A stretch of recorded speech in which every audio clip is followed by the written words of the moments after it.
In the name of Allah, the most compassionate, most merciful. By the wind scattering dust, and the clouds loaded with rain, and the ships gliding with ease, and the angels administering affairs by Allah's command. Indeed, what you are promised is true, and the judgment will certainly come to pass. And by the heavens in their marvelous design. Surely you are lost in conflicting views regarding the truth. Only those destined to be deluded are turned away from it. Condemned are the liars. Those who are steeped in ignorance, totally heedless. They ask mockingly, when is this day of judgment? It is the day they will be tormented over the fire. They will be told, taste your torment. This is what you sought to hasten. Indeed, the righteous will be amid gardens and springs, joyfully receiving what their Lord will grant them. Before this reward they were truly good doers in the world. They used to sleep only little in the night, and pray for forgiveness before dawn. And in their wealth there was a rightful share fulfilled for the beggar and the poor. There are countless signs on earth for those with sure faith, as there are within yourselves. Can you not see? In heaven is your sustenance and whatever you are promised. Then by the Lord of heaven and earth. All this is certainly as true as the fact that you can speak.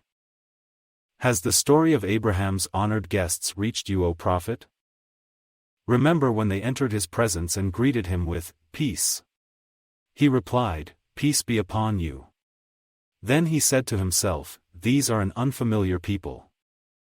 Then he slipped off to his family and brought a fat roasted calf, and placed it before them, asking, "Will you not eat?"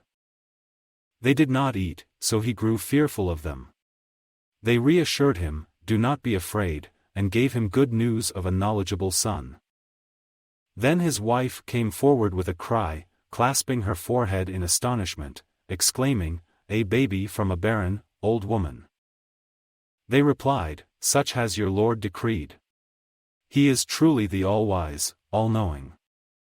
Later, Abraham asked, "What is your mission, O messengers?"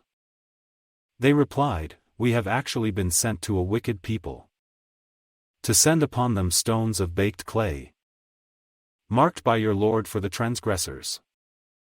Then before the torment we evacuated the believers from the city. But we only found one family that had submitted to Allah. And we have left a sign there as a lesson for those who fear the painful punishment. And in the story of Moses was another lesson, when we sent him to Pharaoh with compelling proof. But Pharaoh was carried away by his power, saying of Moses, a magician or a madman. So we seized him and his soldiers, casting them into the sea while he was blameworthy. And in the story of Ad was another lesson, when we sent against them the devastating wind. There was nothing it came upon that it did not reduce to ashes. And in the story of Thamud was another lesson, when they were told, "Enjoy yourselves only for a short while." Still they persisted in defying the commands of their Lord, so they were overtaken by a mighty blast while they were looking on. Then they were not able to rise up, nor were they helped. And the people of Noah had also been destroyed earlier. They were truly a rebellious people. We built the universe with great might, and we are certainly expanding it. As for the earth, we spread it out. How superbly did we smooth it out.